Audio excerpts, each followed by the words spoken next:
listening to Wake Up Hollywood with Nikhil Korula and Eddie Pence, right here on LA Talk Radio.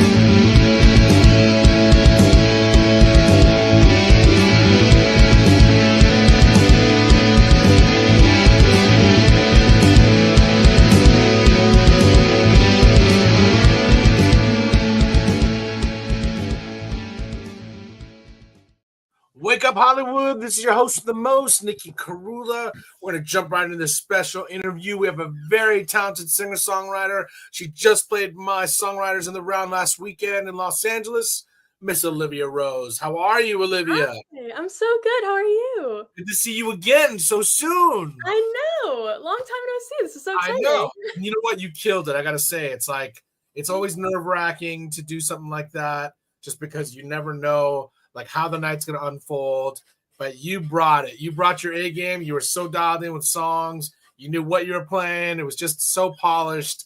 It was excellent. So thanks for coming. Thanks for coming to the performance so prepared. Oh, of course. Thank you. You killed it too. I love your songs. Thank you so much. I appreciate that. Let's go back to the very beginning. You come from Arizona. Yes. But what was the moment of Zen that made you want to be a musician? The moment of Zen.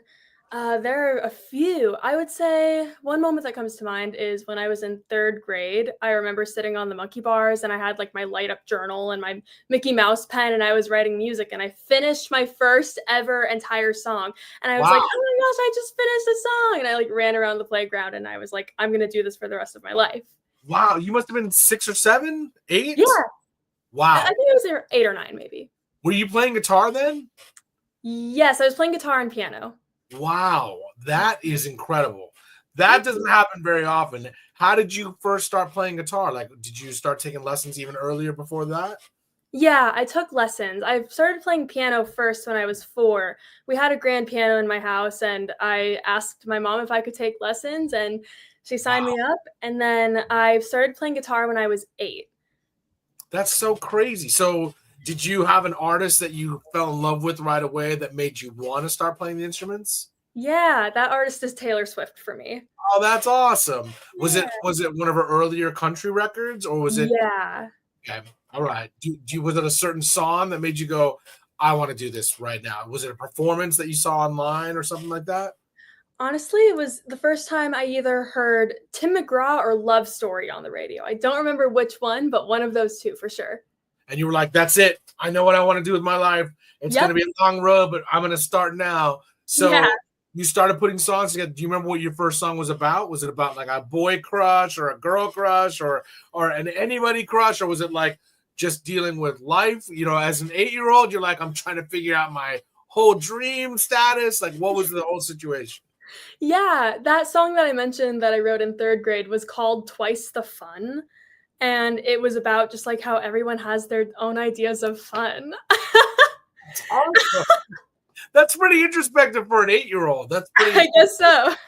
I wouldn't think that an 8-year-old would think about having either the fear of missing out so young, or just the awareness of what other people are doing to have a good time. Yeah, I guess I did. Cool. So did you bring your guitar to school that day? Were you able to play on the playground? I did not bring my guitar to school that day, but I did used to bring my journal to school, and I would write in it. That was your outlet. Do you still write that way? Do you still have a journal where it's that's your outlet to write lyrics? Yeah, I do have a journal. Admittedly, I don't journal, sit down to journal that much. I more sit down to write lyrics. But I also use my notes app in my phone. I've anytime I have a lyric, I'll just jot it down and then come back to it later, or maybe it'll turn into something in that moment. But just writing down little ideas all the time. I kind of find those moments to be kind of little miracles. When a song comes to you or a lyric comes to you, I can't ever tell where that comes from. Sometimes I'm like, oh, it's my imagination. oh, it's from the universe. Oh, it's from whatever we think God is or whatever. It's all of those things and none of those things all at the same time. How do you describe what that is? I had a teacher in high school that said something to the effect of that. It was probably put more eloquently than this, but essentially, I like to think it's something in the walls, if that makes sense. Like if the walls could talk, I it's love that. there's an energy in the room that it's like, I don't know, something's coming through you. I don't know quite how to describe it, but I like to think of it as something outside of myself. The reason I asked is like we never have these conversations as songwriters to each other. You know, it's like we all just like can't wait to see what somebody else is playing or writing. But really, that process of like catching something, maybe it's like capturing lightning in a bottle, or that moment or that lyric that moves us. It's like I love that your cat just said, "I'm here." I allowed to do that. Awesome. No, but that just adds to all of it. It's like it's the same thing. It's that instinctual thing that you have to get this moment out of you and you have to capture it at the same time and you have to document it. And it's like there's something so great about that process.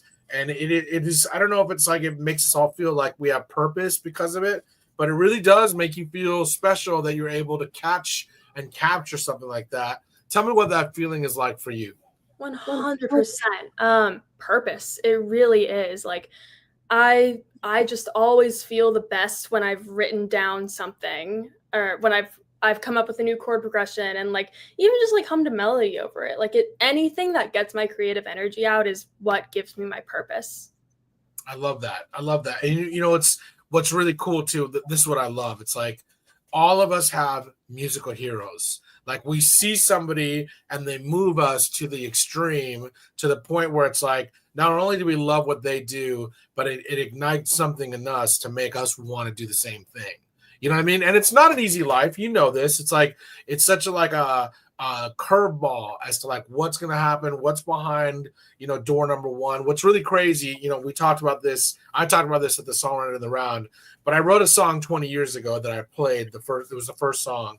And it was really weird listening to the kid who recorded that song because I hadn't done anything in my career yet. And there was this, I could hear the wonder, I could hear the youth, and I could hear all these little things that I wouldn't have heard in the moment. But now, as an older guy who's done things and been able to accomplish so much, I hear that person and I hear those songs in a different way. Do you listen to that first song that you wrote in the same way? Like, how has that changed within you as a songwriter?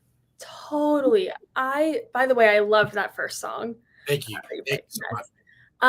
I love listening back to old voice memos and stuff, especially if it's a song that I wrote about something really difficult that I was going through. Right. I can listen back on the voice memo and be like, oh my gosh, like I wish I could tell her that it's gonna be okay. Right. But also it's like such a good thing that I got that song out of it. So you have great songs. The way you construct songs, you just know that you love songs, you love putting them together because you construct your own songs so well. And that was the first thing that I heard. I think with even just like hearing a couple seconds of your first song, I was like, oh, this girl can write. You can write. And I love when you can hear like nuance in a songwriter where it's like, you know, the styles, you know, their influences, but they also sound like none of those influences and they sound completely like themselves. How do you steer away from getting away from your influences to sound more of like what you want to sound like? Ooh, that's a great question. I like to think that this is a really good question. I have a lot of sort of varied interests from Taylor Swift to 80s to rock. So I like to think that what I create is a mix of all of those things. Maybe I take lyrics that are inspired by folk, but maybe that day I'm writing a synth pop song. So I think in that way, I'm creating a sound that's unique to me. And I also, you know, I have my own unique way of saying things, even just like in my day-to-day life, my own sets of expressions and everything. So I like to think that I bring that originality with everything I write. I love that. And it's funny because it's like we start this journey wanting to sound like our heroes. Yeah. And then we slowly start peeling the layers away. And it's like, that's not enough. It's like, I want to find some new direction that maybe it's a combination of a multitude of heroes, or it's like nothing anybody's ever done. I always find when I write, those are my favorite songs. And I'm like, you know what? This kind of sounds like this and it kind of sounds like this, but none of those artists are doing this exact thing. Exactly. And it sounds like a combination. So who are those people you think you draw on the most? Is it Taylor Swift? Is it 80s? Is it rock? Is it kind of a little equal bits of each of them? It really is a little bit of everything. It started off as Taylor Swift, but now I also love Paramore, Hayley Williams, who's the lead singer of Paramore, Maggie Rogers. Yes. 80s artists like Blondie, even like The Police. I also love Men at Work. Police. Absolutely. So all of these people sort of making a fusion in my work. Yeah. What's really cool, I met Stuart Copeland, the drummer for The Police at Coachella. And cool. He was wearing a really cool hat. And I said, hey, are you Stuart Copeland? And he said, sometimes. That is the best response.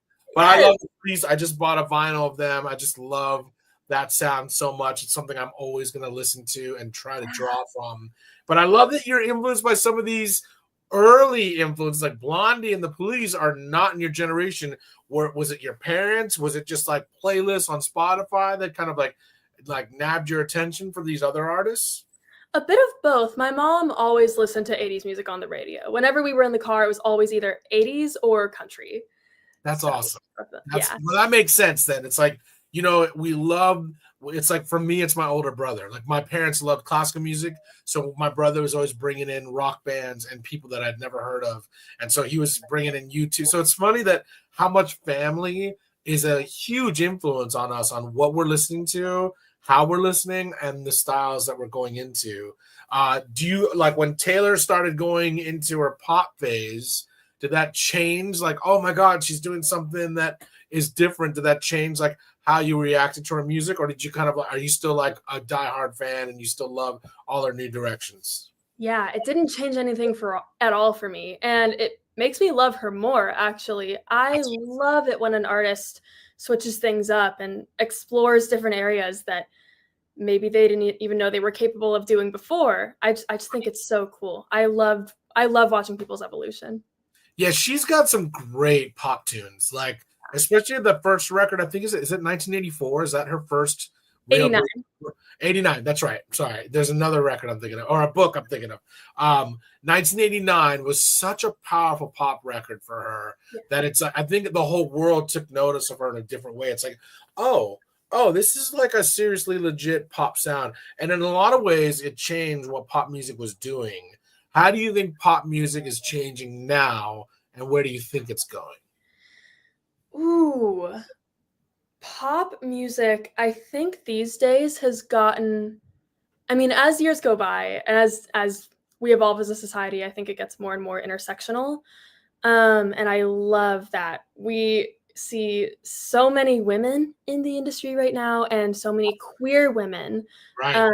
I think that is so important, and it's just giving people, so much. It's just, I think it's allowing people to be themselves and express themselves in a new way. Well, and it's also what I love is like musicians always push the needle of society forward.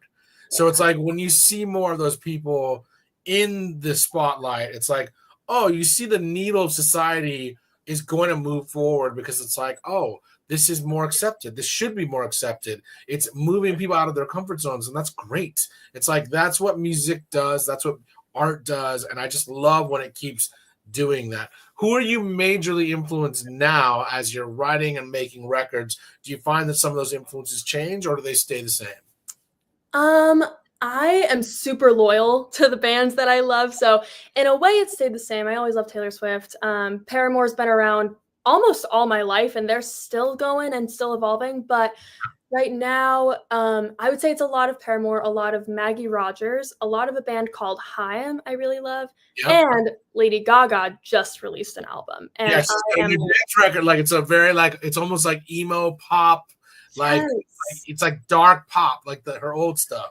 I love dark pop. Yeah. And Muna, like the band that I covered at the writers round, is dark pop as well. Love it. Yeah, I love all the stuff that, and you know what's funny? It's like I wouldn't have picked that as your song because of the stuff you're writing, and that just shows. I love when artists do that because it's like you're going to show the songs that you write, and then you go deeper into your playlists or your songs that you love, and show us a totally different color. I love that's why that round exists in the songwriters in the round. It's like, okay, I love the style you're doing.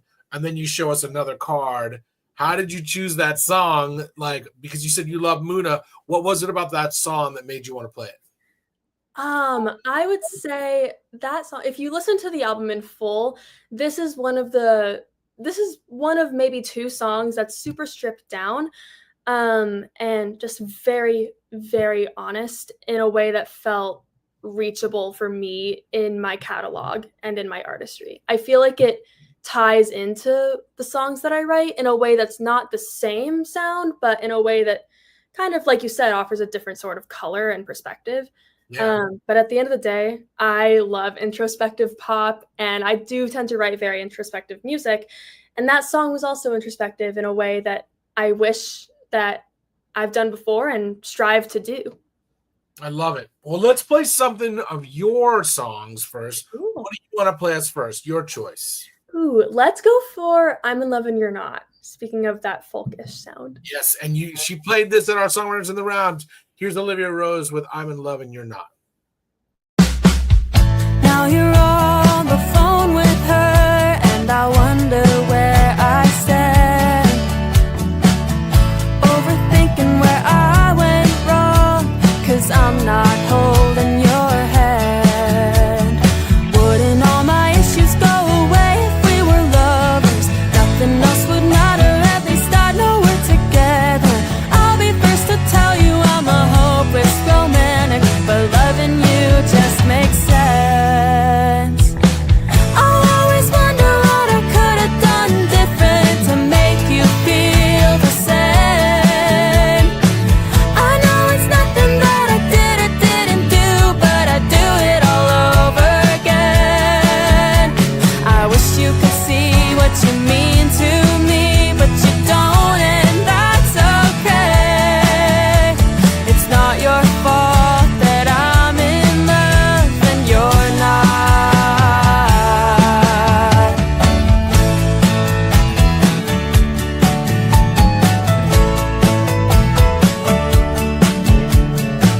I haven't stopped thinking about the night I told you that I love you.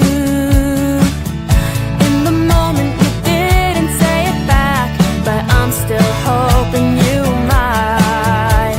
'Cause wouldn't all our issues go away if we were lovers? Nothing else would matter, at least I know we're together. I'll be first to tell you I'm a hopeless romantic, but loving you just makes sense. Oh, I'll always wonder what I could have done different to make you feel the same. I know it's nothing that I did or didn't do, but I do it all over again. I wish you could see what you mean to me, but you don't, and that's okay. No, it's not your fault that I'm in love. It's not your fault you're not in love. No, it's no one's fault that I'm in love and you're not. No, you're not. You're not in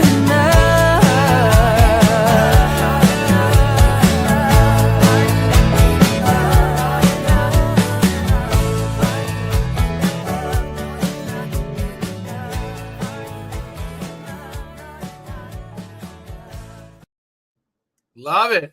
So good. I love that I heard the solo acoustic version, and then I heard like the studio like pop version. Very Yeah. cool. Thank So you. well arranged. It's just like a good pop nugget. I'm gonna ask you a really peculiar question because I love this in songs. I love a good fade out. People don't realize how cool a good fade out is. I don't do it all the time on records, but I always do it on a couple songs. why did you choose the fade out? This was my first time ever doing it, so I was super excited about it. And Cool. I would be very selective about where I put it. And I used it in this song because it felt like a story that just wasn't over yet. Because in the song, I'm like, okay, like I'm in love and you're not, but you could be. There's still time. Right. And it also is the closing song of an EP that I have on Spotify. So it's very much just like an inconclusive ending to a whole story. I love that. Well, that's the whole point of a good fade out. It should sound like it's the party's still going, and it's like people don't realize that. Like artists realize that, but that's why I asked you to. It's like because it's like so easy to just let's put a fade out, but no, I could tell it was intentional, and I love when artists are intentional with a fade out because it's such a small detail that the listener, I guarantee you, every listener takes it for granted. But it is so intentional. And it's like when artists do it and they do it in a way that's just like so tasteful, I put a spotlight on it. I'm like, oh my God, I love the fade out.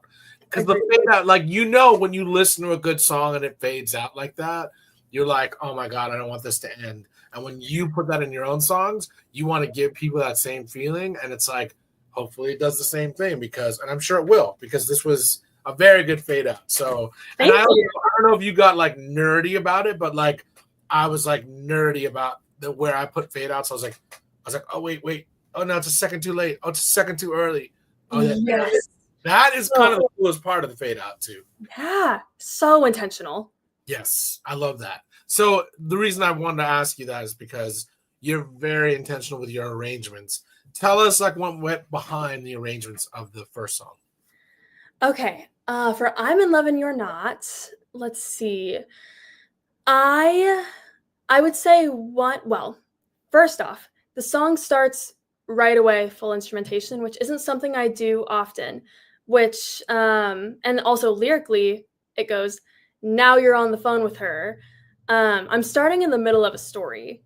So there's that. And then in the second verse, there's one moment where at the beginning I take it down instrumentally and just like kind of have an earnest moment where I'm like I haven't stopped thinking about that night, and just picks it right back up into the story, and it fades out, and it's like started in the middle of the story and now we don't really know how it's going to end.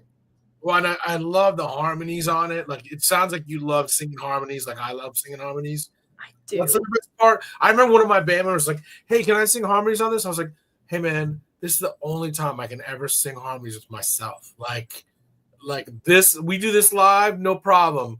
But this is the only time I can put harmonies and be the artist that I want to be making harmonies. So like now I take it with like so much passion about arranging harmonies. Tell me how you arrange the vocal harmonies on this. Oh, this is my favorite thing to talk about. Harmonies and vocal production are my favorite things to do. Let's see. Typically with my harmonies, maybe I'll have some harmonies in the first chorus.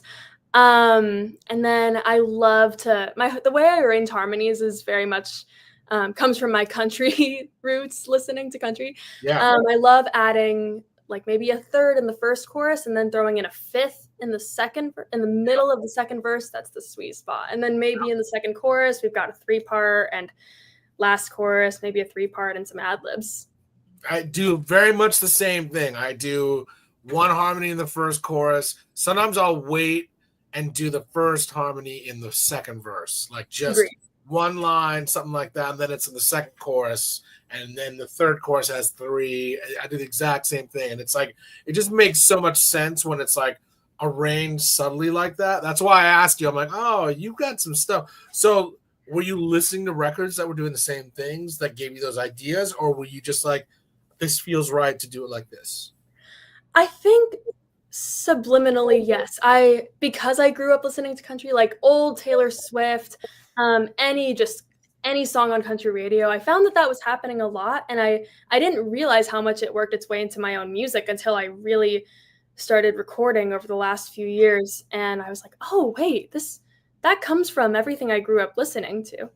Yep. It's really weird. Like sometimes I'll put like Beatles style like background vocals on things, and it's like you realize you listen to all this music and it slowly seeps into your creativity while you're making a record, while you're doing things like that. So it's like, it's so cool when I hear artists, especially young artists, putting harmonies on things, thinking of the whole piece of the puzzle and how it works.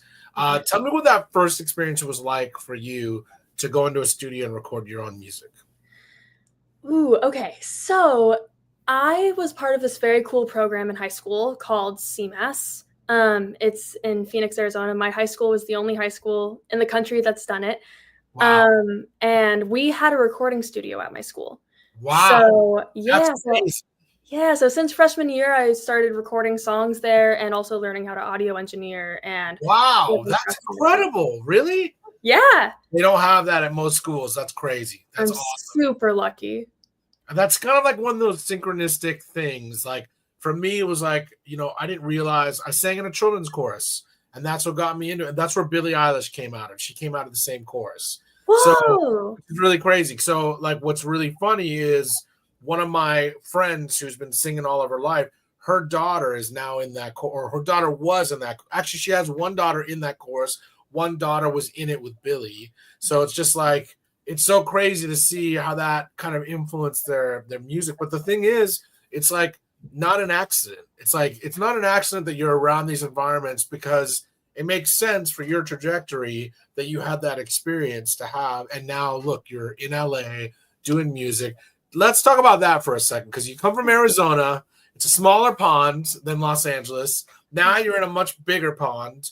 Tell me what that experience is like for you. Is it easy to get lost in the shuffle, or do you feel like you're ignited by the experience? I would say I am more ignited by the experience, but I'd be lying if I said it wasn't challenging. But I will say, I moved out here in October of 2020, and I went to school for songwriting. So I went to LA College of Music, and I lived in the student housing. So instantly I was surrounded by community, which I am super, super lucky about, because not everyone has that fortune. So I was really lucky to have. That's important to have too, because like music is a community, and it's important to have. And I told you a long time ago, I used to teach at that school, and it's a great environment because it's like so many young creative minds all in the same place bouncing off each other, and I'm sure you had that in high school a little bit, but it's different when it's like everybody's super focused and it's that next level thing. So I love that that's like kind of like helping you create more. And now you're in a city that it's full of artists, so it's like, I love that you're just cranking out songs and getting things done. Let's play something else. What do you want to play us next? Cool. Let's see. Let's go for Garden. All right, here's Garden by Olivia Rose. Quick glance at my phone left me distracted. Saw her photos, you both look so happy by the roses. Heart fell to my stomach, I wish you'd fall out of love. Do you think I overreacted? 'Cause I saw two people in the garden, two pairs of lips that tell their stupid little love story. Doesn't it taste bitter by now? You're surrounded by weeds. You held me the exact same way you held her in the garden, and I can't help but wonder what went through your head. When I was in your arms, did you feel me, or did you picture her instead? From that moment, you and her surrounded by flowers, thinking you'd last forever. A place of peace wrapped in your words. I felt so lucky to be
loves me not. And she'll pick fights like she used to pick those petals. Now I know how the story ends. I could see you leaving behind everywhere you've been. And she probably saw you lasting forever in the garden. But I have a secret, a little something you can bury in the bushes. Nothing lives forever in the garden. 'Cause you held me the exact same way you held her in the garden. And I can't help but wonder what went through your head when I was in your arms. Did you feel me or did you picture her instead? From that moment, you and her, thinking you'd last forever. So good. I hear a little Paramore in that for sure. Oh yeah. Especially in the end. So tell me what the influences or how did that come out in this song for you? Man, I really wanted to channel Hayley Williams vocally for one thing with that belt. Hayley Williams is my favorite singer in the entire She's world. great. She's great. Rock chick through and through, and that is what I wanted to channel there. Well, she just has this energy to her. Like I love like all the Paramore stuff, but what really opened it for me was when she did the Zed track. I was like, oh man, she's got this whole other level, a whole other gear. You know what I mean? She just has this thing about her that's just like, she's a great pop rock singer, and then she's just such a great pop singer. You know what I mean? So I totally get that. You know, I can see how she was an influence. Have you seen her live? Yes. I've seen Paramore a couple times. I've only seen them on video, but they're one of the bands that I'm like, man, I got to see them live. Like we've actually played festivals with them, but they've been on opposite sides of when we were there, or vice versa. So it's like, oh, yeah. I know it's crazy. It's like they're a great band, and isn't she married to the drummer? I think is that no? She's actually not married to any of them. Oh, okay. I don't think she's married. She's not married at all right now. Actually, Well, I thought she was. She was married. She was married, not to one of the band members. No, not to him. All right, but I just love that you're influenced by her because how did you hear of them? Because I remember when they got signed, it was like a big deal. It actually wasn't until their. I don't know how familiar you are with their discography, but it actually wasn't until their After Laughter album era, which is in, I believe, 2016 or 17. I think that's their second or third record, maybe something like that. I think it was their fourth. Okay. Wow. Yeah. So pretty late into their career, I joined in as a fan. But and what made you like get drawn to them so quickly? I was really, really loving and exploring alternative pop at the time, and that's totally what that album is. Also with like elements of funk pop as well. It's super, super cool, but still maintaining Hayley's like authentic, just raw, powerful rock-inspired voice. It's awesome. Well, what I love is that like the band is heavy, and then she's just like full force pop, like diva. You know what I mean? It's like she rocks out, but it's like she's never like screaming to the point where it's like, oh, this is a metal track. It's always like good vocals. Everything's about like driving the song and the energy of the song and the band. You know what I mean? So I love that you're influenced by that. I heard a lot of stuff, especially in those hits at the end. You were like definitely wanting to bring that out. It's cool to see that different side of you. Are you playing electric in this song? Are you doing anything that's rocking out? Are you taking the guitar away and just singing the song? How does this work arrangement wise for you?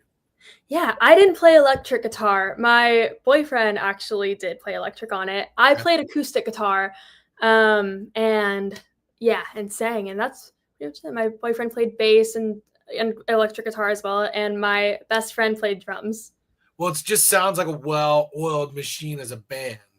So I assume that everybody knows each other really well. And that's because that's what you can hear. You can hear that everybody comes from a place where they're like, oh, I want to make this happening together. And it's like, it's friends jamming. That's what it sounds like. Like, okay, we know each other and we're going to make something that sounds new, but also familiar to us. You know, it just has like a good arrangement. So I love that you're doing that.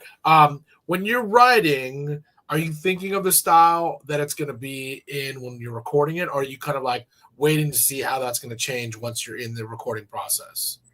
I very much have an idea of the sound from the very first idea. I'm like, okay, it's going to sound exactly like this. It's going to be in this style. I know where the hits are going to be, how the drums are going to come in and everything. So I'm pretty visionary from the get-go. I'm like, okay, it has to be like this. Awesome. I think that's important, especially when it comes from the songwriter perspective, because it's real easy for a producer or a bandmate even to just sway like, oh, this should go like this, and it can go against what you think the song should be. Like there have been times where even like close friends and roommates and people that have been in my band, they've been like, yeah, let's go in this direction, and I'm like, no, this is like not it at all. Like, no, I don't want to do that. Like, and then there's times where it's like people have been like, we should go in this direction, and I'm like, yes. Those are my favorite moments where it's like it's a surprise that it changes the direction of the song and you're way into it. So it's like it's easy to like find like that influence, but I love when a songwriter, any songwriter, when you can just know the influence and the direction that you want it to go in, and then it just goes in that place. How does that feel for you when you see it kind of land where you want it to land? Because it doesn't it doesn't always land where you want it to go. So how does that feel for you when you feel like it lands right where you want it to be? It's the best feeling in the entire world. It feels like everything in my life has just fallen into place. Isn't it the best feeling like to get a song like that and then you're just like playing it on repeat? Like you're just like, yeah. Yes, this is the best. I find like, I don't know if you do this, but one of my favorite things to do when I have a song that's finished is to go on a drive and then just listen to the music and listen to the song, and like the world hasn't experienced it yet, but you're able to have that feeling of driving in the car and listen. And I don't know if you're like this too. Like I kind of get that out of my system before people are listening to it. So it's like I've already had my fill of the song by the time people are just listening to it. So it's like you're ahead of that curve. Are you like that too? 100%. I love listening to mixes or whatever in my car and like driving by other people, and I'm like, they don't know what I'm listening. They don't know what I got going on in here. That's the best. I think that's kind of like one of the best parts of being a songwriter and being like making a record is that you're ahead of the entire world from hearing it, like when it comes to hearing it, because nobody's heard it yet. Even some of my friends that have been around for 20 years, we've gone to parties and they're like, when the master arrives, they'll be like, hey man, can we listen to it? There's one time where a bunch of my friends, we crammed into somebody's car and listened to the first master that, I'd gotten. And it was like such a cool feeling that like everybody was like down to, get into the car and listen to this and hear it the way, it should have been. So, it's one of those things where it's like, when you create a song, there's one moment, and then when you record the song and mix it and master and it's all finished, that's another thing, because you're like, yo, I'm ready to abandon it and just enjoy it. And that's a hard place to be in. How do you know when a song is finished? The age-old question. I think, that's a great question. I think there comes a point where you've tried all of the ideas and maybe they've stuck and maybe they haven't, but there comes a point where it's like, okay, I've really laid everything out on the table and this is what it is. And I am such a perfectionist. Right. So I do seek perfection a lot, but it's also fun to realize that even though it's a recording, like if there's like a little imperfection in there, that keeps it real. It's fun. Yes, there are definite times, I'm sure you're like this. If I listen to something and it's too perfect, it just doesn't have that thing. There's something about it where it's like, this doesn't sound like it's real enough. So like there's sometimes where I'll go back to mixes, older mixes, or make a new mix where I'm like, no, let's put this back where it needs to be, because I want it to feel like this certain thing, even if it compromises some little detail that you liked in another mix. I don't know if the neuroses is the same, but I love that feeling where it's like there's some things that are more important than others when you're mixing or recording, and when those things come out in the right way, I think a lot of it is hard to kind of like let go of, but it's so great when you hold on to the things that you're like, people won't care about this like I will, but it's going to be documented and on the record the way I want it to be for this. What is something like that for you on a song? Like an example, or yeah, what's an example like on a song where you like, I wanted to leave this the way it is because it had more feeling or whatever it is? ooh, you know, there's actually a moment in I'm in Love and You're Not where the fade out is happening. There's a lyric, or there's a way that I sang one of the lines that wasn't quite perfect because I was just like experimenting. I was kind of just jamming, like seeing how to ad lib through that fade out. And there was one moment where my voice kind of cracked in a way where I was like, oh, like that wasn't supposed to happen.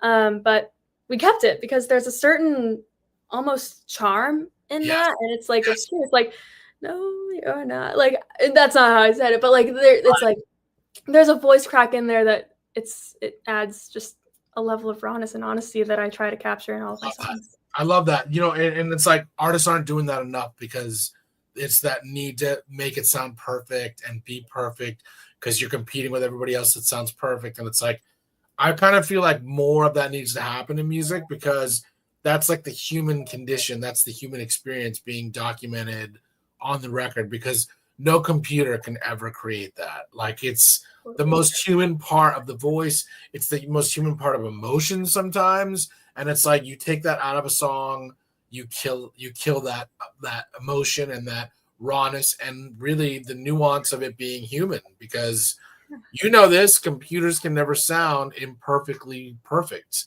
And it just sounds perfect or it sounds just wrong, you know? So and sometimes neither of those choices are great. So I love that you kept that crack in. What was it about the crack that made it honest for you? I think, well, sometimes in real life I stutter, and my voice cracks every now and then. And I think also when the song is about being in love, and when you're in love, you're nervous sometimes, and your voice cracks when you're nervous, and like when you're feeling so much, it's like there's adrenaline there, and there was adrenaline when I was recording it too. So it's that crack to me was just kind of an example of adrenaline and just a rawness that we decided to just keep tucked in there. I love that. There's a song on my first record called Walk on Water, and I did a scratch vocal, and we had played with a band. We'd opened for a pop band called The Calling, and we played this show right before this recording session, and my voice was all worn out because we played a live show like we play live shows, and I did the scratch vocal, and I was like, oh, I'll just redo this, it'll be fine. And I came back like maybe a couple weeks later and redid the vocal, and my voice was in great form. And my engineer at the time was like, hey man, it's a really pretty vocal, but it does not have the emotion of the scratch vocal. And I was like, really? And he's like, come in here and listen. Let's listen to both, with one with the scratch vocal, one with the, lead vocal, and you tell me. And we listened to it, and I kept the scratch vocal, and it's the scratch vocal is what's on the record. And I feel like artists aren't doing that enough. So when you tell me that you left the crack in, I'm like, thank you. There's a future for human existence to like be in music. So what songs or artists do you feel that gave you that artistic choice for? I would, just bringing it back to Hayley Williams again and again, but honestly, Hayley Williams is a great one. Like there's a moment in, I don't know, I think it's one of her songs where I'm like, she's singing something very very deeply personal and vulnerable. And I think there's a moment where like she left a note that was like slightly sharp or something, or something like that, where I was like, man, like I love that though. Like I keep that. Like, yeah, auto-tune, perfection, whatever. But like it's cool sometimes. Like, and it catches my ear too. It keeps me engaged. And I think that's important too. I know you feel me on this because when the average listener listens to it, have they ever been like, why did you leave that in? Like, sometimes they don't understand it, but we understand it. And I love this is a really interesting conversation because I don't get to have this conversation with artists a lot because we don't really talk about these artistic choices that are so important to us and that most of the time other people would not understand because they want it to sound perfect and blah, blah, blah, blah, blah. And I think it's really important to have that rawness in music and that like real emotion and those real parts of the human voice or experience or whatever in the song. How does it make you feel when people don't understand it and they're like, has anybody said, why didn't you redo this vocal? Or like, something like, that where you knew they didn't understand. Tell me what that was like if you've had that experience. Ooh, I don't think I've ever had anyone ask me why I didn't redo the vocal. Luckily, oh my gosh, I think if I did, I'd be like, you're like, wait a minute, well, give it time. People will yeah. like the funny thing is like they'll ask you like, I've had songs where it's like raw emotion and then a perfect vocal. And I have not gone with a perfect vocal. I've gone with the raw emotion because the song makes me feel something in this and it just feels like it's pretty here. You know what I mean? So I feel like as you keep making records, and I'm going to call this, you're going to keep leaving more of those cracks and those things in because that's what I'm doing. It's like I'm leaving more and more things like that in records because I'm like, man, this is where it's at. And Miles Davis did the same thing. He would say, if there's not a mistake in it, then I don't want to hear it. It's like, yeah. Like those are the things that make music so great. So give it time, you will. But let's play something else. What are you going to play us next? All right, we've got In the Morning. It's the last song of today, and it's the title track of that EP that all three of these songs have been on. All right, here's Olivia Rose with In the Morning.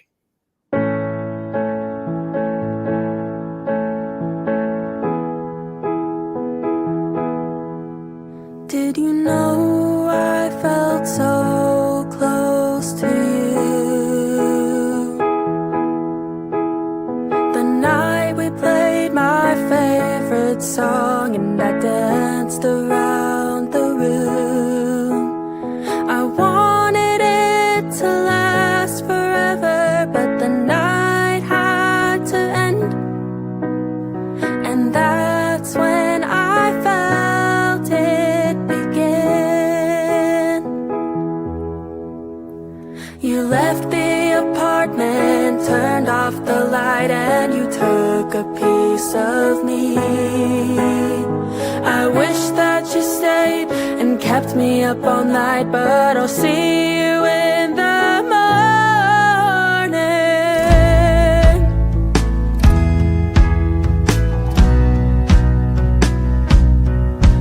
If I told you how I feel, would you wanna stay? It'd be a shame to let a friendship go to waste. I miss 6 days ago when I didn't know I'd feel this way, but your song's been in my head ever since the day when you left my apartment, turned off the light, and took a piece of me. I know you can't stay and keep me up all night, so I'll see you in the morning. And for tonight, I'll write your name on every page of my notebook. I'll lie awake, 'cause even if I sleep, I know I'll dream of you anyway. Imagination's running wild, I think I'll stay here for a while. Then I'll pretend that I don't feel a thing when I see you in the morning.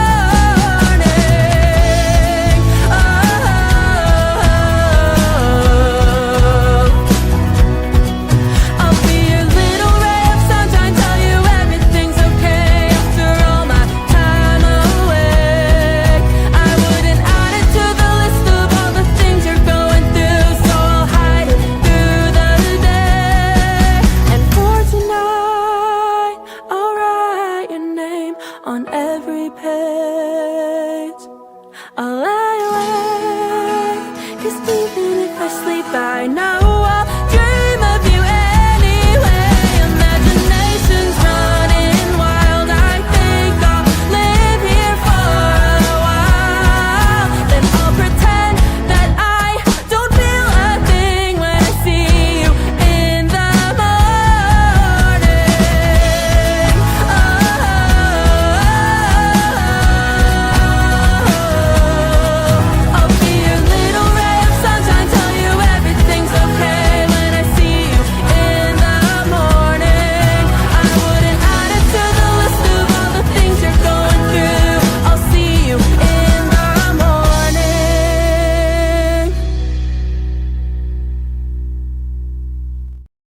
such a great tune. My goodness.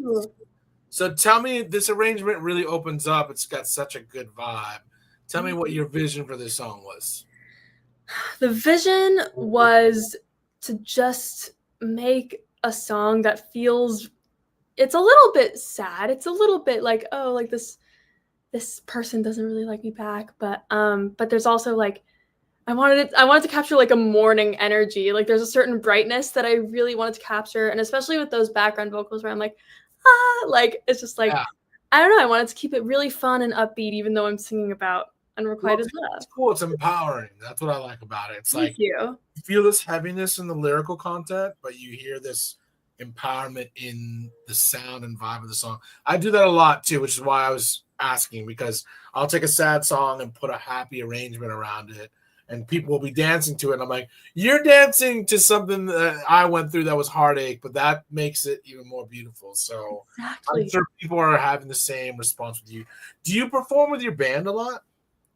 I do a mix of both. I perform acoustic shows and band shows. You got to let me know when you perform with your band, because I would love to see you perform and solo shows.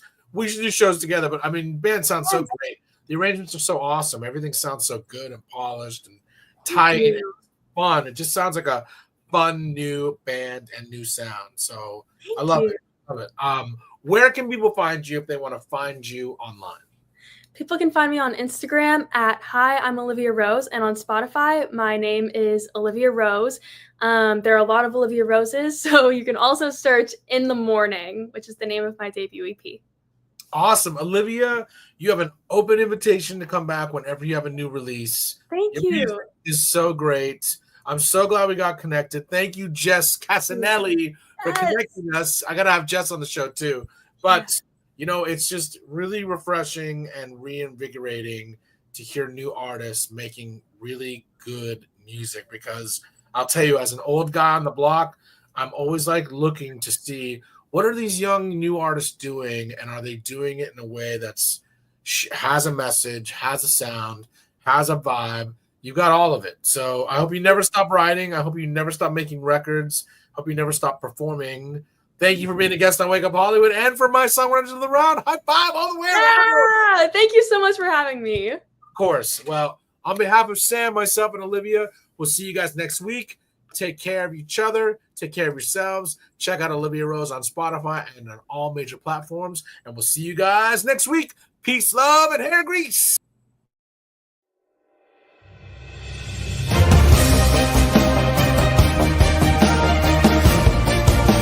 You're listening to Wake Up Hollywood with Nikhil Korula and Eddie Pence, right here on LA Talk Radio.